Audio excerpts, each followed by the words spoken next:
El Taylorismo.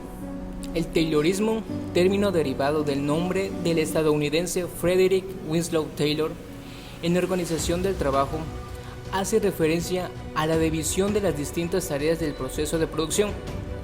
Fue un método de organización industrial, cuyo fin era aumentar la productividad y evitar el control que el obrero podía tener en los tiempos de producción. Está relacionado con la producción en cadena. Taylor elaboró un sistema de organización racional del trabajo.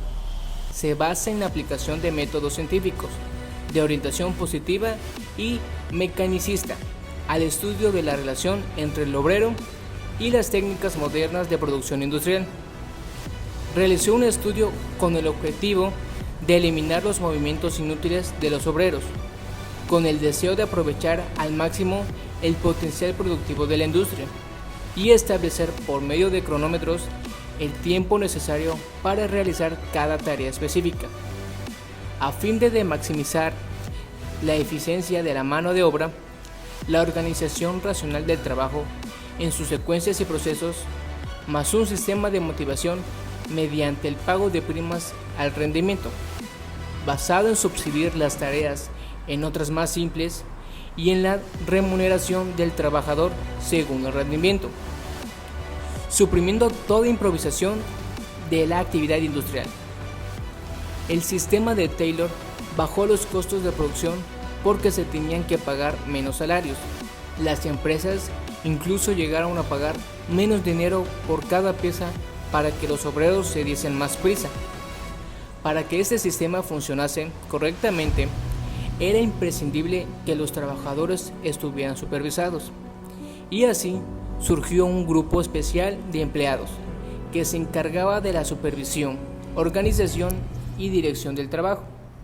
Este proceso se enmarcó en una época, finales del siglo XIX, que terminó su cruzada frenética en tragedia a través de las guerras mundiales.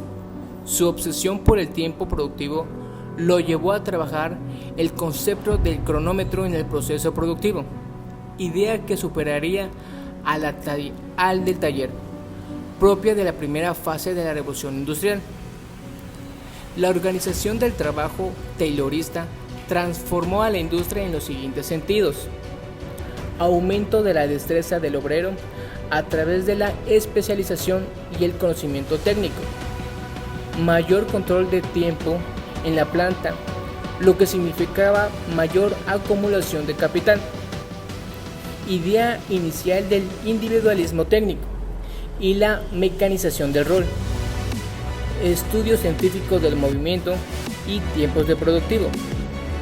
La división del trabajo planteada por Taylor efectivamente reduce los costos y reorganiza científicamente el trabajo, pero encuentra un rechazo creciente del proletariado, elemento que, sumado a la crisis de expansión estructural del mercado por velocidad de circulación de la mercancía, lo llevaría a una reformulación práctica en el siglo XX, que es la idea del Fordismo.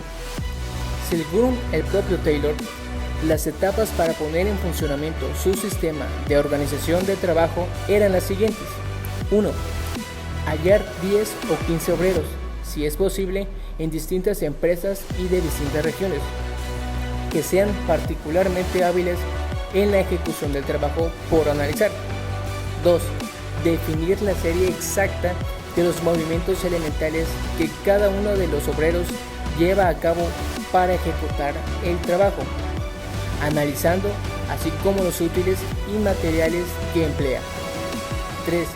Determinar un cronómetro, el tiempo necesario para realizar cada uno de los movimientos elementales y elegir el modo más simple de ejecución. 4. Eliminar todos los movimientos mal concebidos, los lentos o no útiles. 5. Tras haber suprimido así todos los movimientos inútiles, reunir en una secuencia los movimientos más rápidos y los que permiten emplear mejor los materiales útiles. Ejemplo de Taylorismo. En este ejemplo tratamos de mostrar cómo el operario realiza un trabajo que consta de 3 actividades, las cuales tienen un tiempo límite. El operario debe realizar las actividades lo más pronto posible para obtener mejores resultados en la producción.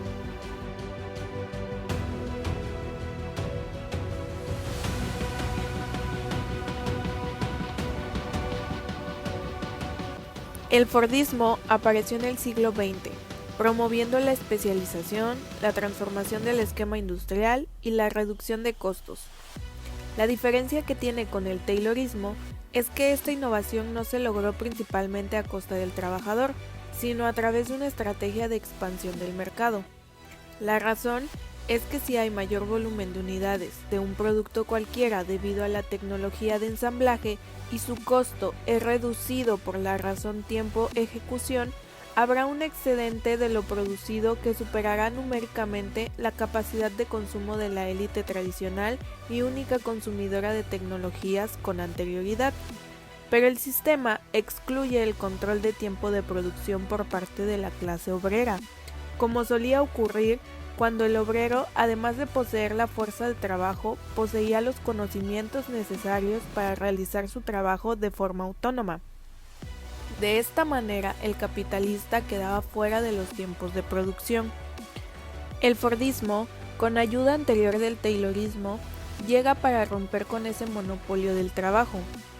Por un trabajo alienante con características que llevan al obrero a perder ese monopolio y por ende perder el control de los tiempos de producción. La idea de sumar la producción en cadena a la producción de mercancías no solo significó las transformaciones sociales y culturales. Como prototipo se puede hablar de la creación de automóviles en serie, de la expansión interclasista del consumo que deviene en nuevos estímulos y códigos culturales mediados por el capital. Aunque no aportó ninguna novedad mecánica respecto a los autos que habían fabricado los alemanes, Henry Ford introdujo novedades relacionadas con su construcción en serie y con las ventajas económicas que proporcionaba a los futuros usuarios. En 1903 decidió fundar su propia compañía, la Ford Motor Company, donde pudo poner en práctica su propósito y construir un modelo estándar en serie para abaratar el costo y tener acceso al mayor mercado posible.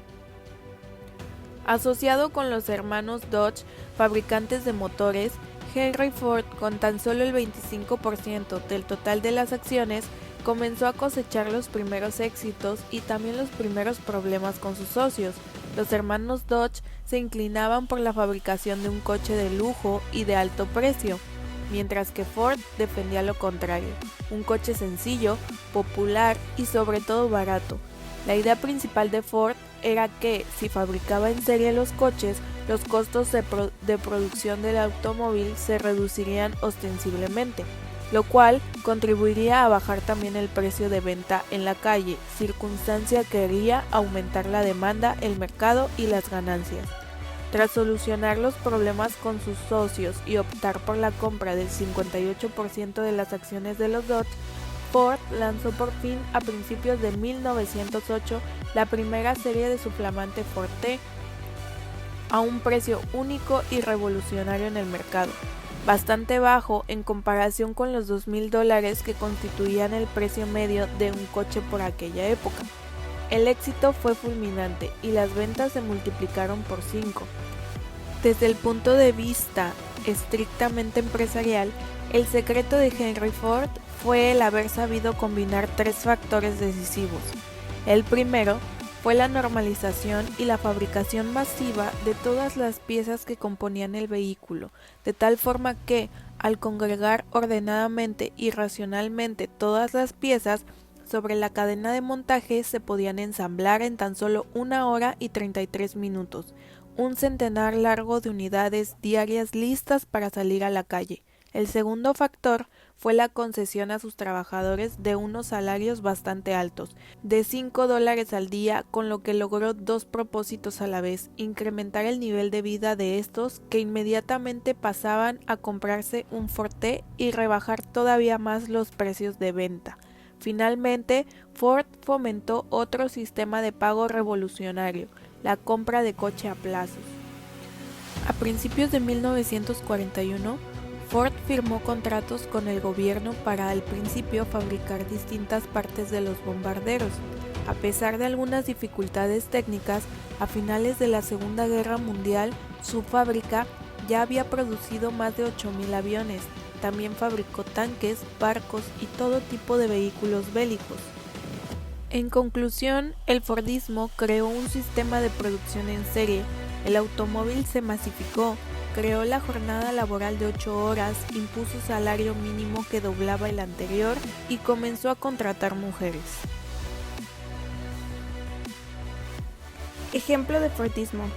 En este ejemplo se realiza la misma actividad que en el Taylorismo. Esta actividad está dividida en tareas más simples para más operarios, teniendo mayor productividad en cortos periodos de tiempo.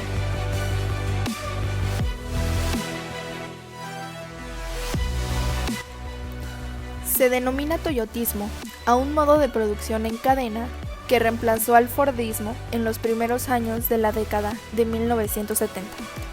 El toyotismo fue un sistema de producción aplicado en sus orígenes por la empresa Toyota. Se basa en el principio Just in Time, que significa producir solo lo necesario y en el momento que se requiere. Este proceso consiste en utilizar una línea de ensamblado o cadena de montaje. De esta manera, cada uno de los trabajadores realiza una sola función sin desplazarse, eliminando los tiempos muertos y favoreciendo la especialización. El toyotismo propone empezar la producción una vez recibido el pedido. De ese modo, se evita acumular un stock de mercadería por vender, lo cual implica costes de almacenamiento. El Fordismo, en este contexto, apostaba a reducir los costos e incrementar la producción. Gracias a la cantidad de bienes producidos, aumenta la oferta, se reducen los precios y se amplía el mercado, ya que más personas pueden acceder a los bienes. En cuanto al toyotismo, se trata de un método de organización de los tiempos en la industria que introduce cambios al Fordismo. A partir de la década de 1970, la corriente iniciada por el ingeniero de Toyota, Taiichi Ohno, empezó a desplazar el Fordismo, que apostaba por la producción automatizada en masa. En cambio, el toyotismo se enfoca en producir solo cuando ya está asegurada la venta. El toyotismo fue uno de los pilares fundamentales del sistema de producción en Japón, y luego de la primera crisis del petróleo, poco a poco fue reemplazando al Fordismo como referencia de producción en cadena. Este modelo japonés de producción en cadena fue el responsable de que la industria del país del sol naciente pasara de un estado de subdesarrollo a ocupar un puesto de potencia mundial en unas pocas décadas. Características del toyotismo. Entre las características del toyotismo podemos destacar: solo se fabrican los bienes que han sido solicitados, evitándose la sobreproducción. Incentivar el trabajo en equipo en lugar de la labor aislada. Alta rotación de los empleados para que aprendan a desarrollar diversas tareas.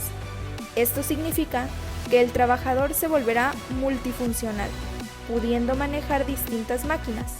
Por ejemplo, esto, a diferencia del Fordismo, solo se buscaba especializar la mano de obra en pequeños procesos. La reducción en los costes de almacén podrían permitir trasladar esa baja al consumidor y con un menor precio. Los jefes y empleados toman decisiones conjuntas y siendo flexibles ante los diferentes requerimientos de cada pedido. Las fases de producción no se dividen en tareas aisladas para cada trabajador o área. La idea es que todos los empleados tengan conocimiento del proceso de producción de inicio a fin. Así se logra una mayor flexibilidad para que se puedan dar respuestas rápidas en la puesta en marcha de la fabricación del producto. El sistema justo a tiempo, mencionado más arriba, consigue revalorizar la relación entre el tiempo necesario para producir un artículo y su circulación.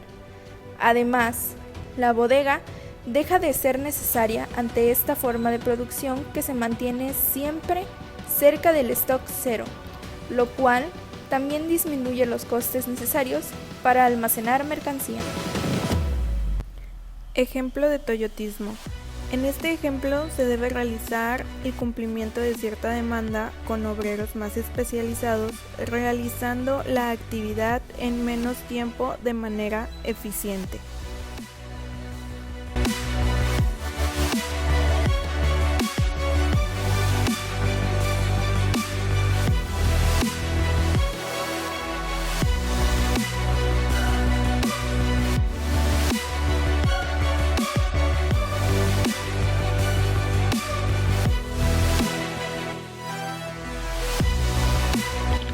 ¿Qué es la excelencia operacional?